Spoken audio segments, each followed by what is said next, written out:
हमारी सेहत का असली राज क्या है? क्या हम जो खाना खाते हैं वो सही मायनों में हेल्दी है? नेचर क्योर रेवोल्यूशन इस सवाल का जवाब देता है। ये किताब सिर्फ एक हेल्थ गाइड नहीं बल्कि एक लाइफस्टाइल क्रांति है जो हमें बताती है कि हमारी सेहत सिर्फ दवाइयों पर नहीं बल्कि हमारे रोजमर्रा की आदतों पर निर्भर है। इस बुक को आज हम समराइज करने वाले हैं और इस बुक के ऑथर का एक क्विक इंट्रोडक्शन मैं आपके साथ शेयर करना चाहूँगी।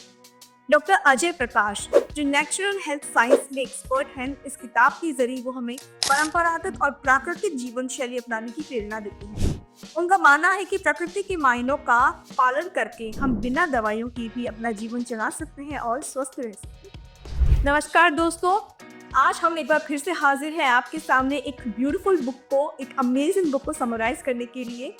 शुरू करते हैं आज की बुक सफर। आजकल की भागदौड़ भरी जिंदगी में हम कई बार अपनी सेहत को नजरअंदाज करते हैं। हम जो खाते हैं, जो बर्तन इस्तेमाल करते हैं, जिन प्रोडक्ट्स को हम अपनी स्किन पर लगाते हैं, क्या हमने कभी सोचा है कि ये सभी चीजें हमारी सेहत को कैसे प्रभावित कर रही हैं? नेचर क्योर रेवोल्यूशन हमें एक ऐसे लाइफस्टाइल की ओर ले जाती है जहां हम प्राकृतिक तरीकों से न केवल अपनी सेहत को सुधार सकते हैं बल्कि पर्यावरण के लिए भी कुछ अच्छा कर सकते हैं। इस किताब में 12 महत्वपूर्ण विषयों पर चर्चा की गई है जो हमारे रोजमर्रा के जीवन से जुड़ी हुई है। तो हम एक एक करके उन सभी विषयों के बारे में बात करेंगे और ऑथर ने इन टॉपिक्स के थ्रू हमें क्या बताने की कोशिश की है, ये भी समझें। तो सबसे पहला टॉपिक आता है ट्रेडिशनल ग्रेन्स, पारंपरिक अनाज। आजकल लोग हाइब्रिड अनाज जैसे कि पॉलिश्ड व्हाइट राइस और गेहूं पर ज्यादा निर्भर हो गए हैं। लेकिन क्या आपको पता है कि ये हाइब्रिड फसलें पोषण से भरपूर नहीं होती हैं? मिलेट्स जैसे बाजरा, ज्वार, रागी और फिंगर मिलेट प्राकृतिक रूप से उगाए जाते हैं और इनमें फाइबर, विटामिन और मिनरल्स बहुत अधिक मात्रा में होते हैं। ये ग्लूटेन फ्री होते हैं जिससे कि डाइजेस्टिव सिस्टम हमारा अच्छा रहता है।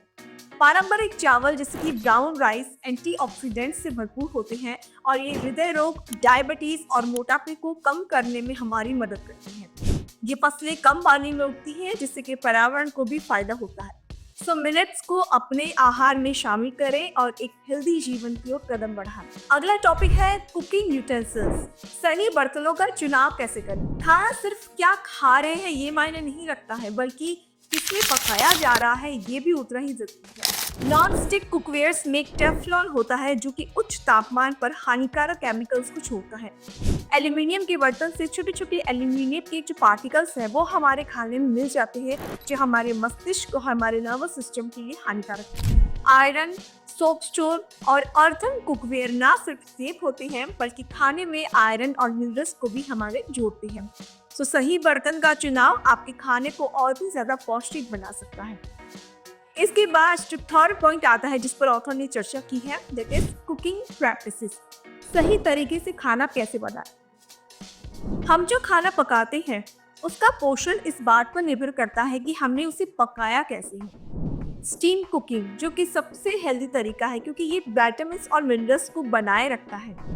बॉइलिंग गैस और एसिडिटी की समस्या को कम करता है। डीप फ्राई हाई फैट और ट्रांस फैट शरीर के लिए हानिकारक होती है, लेकिन अगर सही तेल और सही तापमान पर इसका यूज किया जाए तो नुकसान थोड़ा कम होता है। ग्रिलिंग ये फैट को कम करता है लेकिन जो जला हुआ खाना होता है वो हमारे लिए हानिकारक होता है। जितना कम प्रोसेसिंग होगी उतना ही ज्यादा पोषण बढ़ेगा हमारे। अगला टॉपिक है ऑयल्स एंड हेल्थ। सही तेल का चयन कैसे करें? आजकल ज्यादातर लोग रिफाइंड ऑयल्स का इस्तेमाल करते हैं लेकिन ये हमारे शरीर के लिए नुकसानदायक हो सकता है।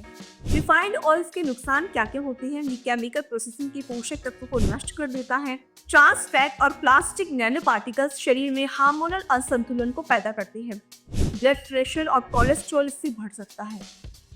कोल्ड प्रेस्ड और बुल ड्रिवन ऑयल्स इनका यूज होना चाहिए जैसे कि गाय के चलित घानी का तेल, सरसों का तेल, नारियल तेल, ये हमारे शरीर के लिए फायदेमंद है। जो तेल शरीर को पोषण दे वही सही तेल है। इसके बाद अगला टॉपिक आता है प्लास्टिक। प्लास्टिक से दूरी बनाइए। क्या आप जानते हैं कि प्लास्टिक में मौजूद BPA आपकी सेहत के लिए बहुत खतरनाक है? प्लास्टिक की बोतलों की जगह आप स्टील और मिट्टी या फिर कांच की बोतलों का इस्तेमाल कर सकते हैं। प्लास्टिक बैग की जगह आप कपड़े के बैग अपना सकते हैं। खाने को स्टोर करने के लिए प्लास्टिक कंटेनर्स की जगह आप कांच की जार का इस्तेमाल करें। प्लास्टिक को आप जितना कम यूज करेंगे उतनी ही आपकी सेहत अच्छी रहेगी। उसके बाद अगला टॉपिक आता है बायो एंजाइम्स, नेचुरल क्लीनर को अपनाएं। घर की सफाई के लिए हम कई केमिकल्स युक्त प्रोडक्ट्स को इस्तेमाल करते हैं जो हमारी सेहत को और पर्यावरण को दोनों को नुकसान पहुंचाते हैं। बायो एंजाइम्स प्राकृतिक सफाई उत्पाद हैं जो कि नींबू के छिलके और गुड़ से बनाए जाते हैं। इसमें फर्श, बर्तन, वॉशरूम, कपड़े और किचन को साफ कर सकते हैं। जहर से बनी हुई केमिकल्स क्लीनिंग की जगह पर नेचुरल बायो एंजाइम्स अपनाना चाहिए। इसके बाद अगला टॉपिक आता है स्किन केयर। स्किन केयर में नेचुरल प्रोडक्ट्स को अपनाएं। हमारी स्किन जो भी अवशोषित करती है वो सीधे हमारी ब्लड में जाता है। हर्बल बाथ पाउडर का उपयोग करें जिसमें कि नीम, चंदन, हल्दी, तुलसी और बेसन होते हैं। केमिकल युक्त साबुन की जगह पर आप घरेलू स्किन केयर की प्रोडक्ट्स को अपना सकते हैं। जो आप खा नहीं सकते हैं उसे अपनी स्किन पर मत लगाइए। अगला टॉपिक है मेंस्ट्रुअल प्रोडक्ट्स। सही पीरियड्स प्रोडक्ट्स का चुनाव करें। अधिकतर महिलाएं केमिकल युक्त सैनिटरी पैड्स और टैम्पॉन का इस्तेमाल करती हैं, लेकिन क्या आप जानते हैं कि इसमें रसायन और प्लास्टिक होता है जो न सिर्फ हमारे शरीर के लिए हानिकारक है बल्कि पर्यावरण के लिए भी खतरा है। केमिकल सैनिटरी पैड्स से क्या नुकसान होते हैं? इसमें डाइऑक्सिन और प्लास्टिक फाइबर्स होते हैं जो कि हार्मोनल असंतुलन और स्किन एलर्जी का कारण बनते हैं। ये इको फ्रेंडली बिल्कुल नहीं होते क्योंकि इन्हें नष्ट होने में 500 से 800 साल लग जाते हैं। स्मार्ट और हेल्दी विकल्प का चुनाव हमें करना है, तो हमें रीयूजेबल क्लॉथ पैड्स का यूज करना है। पारंपरिक सूती नैपकिन जिसे आप धो करके दोबारा से इस्तेमाल कर सकते हैं। मेंस्ट्रुअल कप्स का यूज कीजिए। सिलिकॉन से बना होता है ये, जो कि 10 साल तक इस्तेमाल किया जा सकता है और ये केमिकल फ्री होता है। ऑर्गेनिक कॉटन पैड, बिना केमिकल वाले और बायोडिग्रेडेबल पैड्स का यूज करें।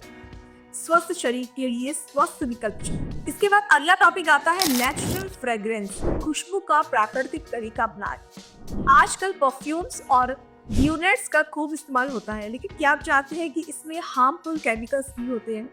परफ्यूम और स्प्रेस के क्या नुकसान है? इसमें फैकलेट्स और सिंथेटिक अल्कोहल्स होते हैं जो कि हार्मोनल असंतुलन को और एलर्जी को बढ़ा देते हैं। ये स्किन पर जलन और अस्थमा जैसी समस्याएं भी पैदा कर सकती हैं। सो प्राकृतिक सुगंध के लिए क्या विकल्प है? इसके लिए जरूरी है कि आप एसेंशियल ऑयल्स जैसे कि गुलाब, चंदन, लेवेंडर और ट्री टी ऑयल का यूज करें। हर्बल इत्र और नेचुरल ड्यूरेंट्स को अपनाएं। DIY नेचुरल फ्रेग्रेंस कौन से हैं? इसका भी सजेशन दिया है ऑथर ने कि जैसे आप नारियल तेल में एसेंशियल ऑयल मिलाकर के एक होममेड परफ्यूम बना सकते हैं। प्राकृतिक खुशबू अपनाएं और सेहतमंद बनिए। इसके बाद अगला टॉपिक है हर्बल बेवरेजेस, हर्बल ड्रिंक्स को अपनाइए। क्या आप जानते हैं कि चाय और कॉफी की लत हमारे शरीर के लिए नुकसानदायक हो सकती है? किताब में बताया गया है कि कैसे हर्बल टी और घरेलू ड्रिंक्स को अपना करके आप सेहतमंद रह सकते हैं। किताब में बताया गया है कि कैसे हर्बल टी और घरेलू ड्रिंक्स को अपना करके आप सेहतमंद बन सकते हैं। कैफीन युक्त पेय के क्या क्या नुकसान हो सकते हैं, जैसे कि ज्यादा कैफीन अनिद्रा, डिहाइड्रेशन और हार्मोनल असंतुलन पैदा कर सकते हैं।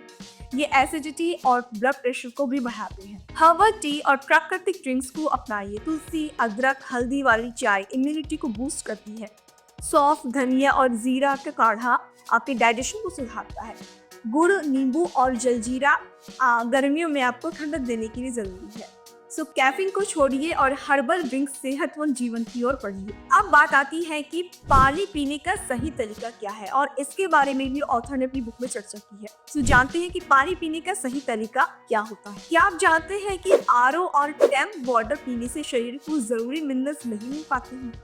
किताब में बताया गया है कि पानी का सही चुनाव और सही पीने की आदतें हमारी सेहत को सुधार सकती है। RO और टैप वाटर के नुकसान क्या क्या होते हैं? RO पानी जरूरी मिनरल्स को खत्म कर देता है। प्लास्टिक की बोतल में रखा हुआ पानी केमिकल से दूषित हो जाता है। अब ऑथर ने बताया है कि पानी को शुद्ध करने का सही तरीका क्या है। तो सबसे पहले है कि 3 पॉट सिस्टम। मिट्टी के घड़े, तांबे के बर्तन और कांच के जार में आप पानी को स्टोर करें। आप कॉपर वाटर, जिसकी रात भर तांबे के बर्तन में रखा हुआ जो पानी है वो पीना बहुत फायदेमंद होता है। गुनगुना पानी पीना भी डाइजेशन और डिटॉक्सिफिकेशन के लिए बहुत जरूरी है। सो सही पानी और सही सेहत। इसके बाद जो 12th टॉपिक है, लास्ट टॉपिक है ऑथर ने जिसके बारे में बात की है, दैट इज होलसम फूड। संपूर्ण आहार को अपनाइए।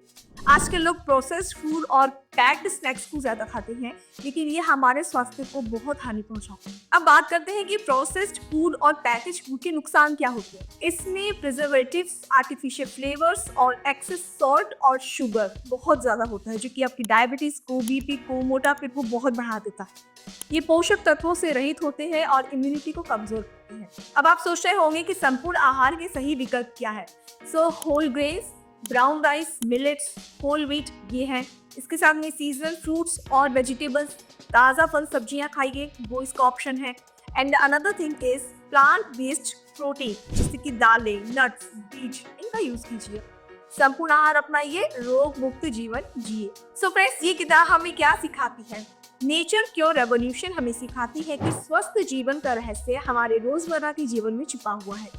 अगर हम अपनी आदतों को बदल लें तो दवाइयाँ और अस्पतालों की जरूरत ही नहीं पड़ेगी। तो पारंपरिक अनाज अपनाइए, सही बर्तनों में खाना खाइए, रिफाइंड ऑयल की जगह आप कोल्ड प्रेस्ड ऑयल यूज कीजिए, प्लास्टिक को कम से कम यूज कीजिए, बायो एंजाइम्स और नेचुरल स्किन केयर को अपनाइए, प्राकृतिक पीरियड प्रोडक्ट्स को अपनाइए, कैफीन को छोड़िए, पानी पीने के सही तरीके को अपनाइए।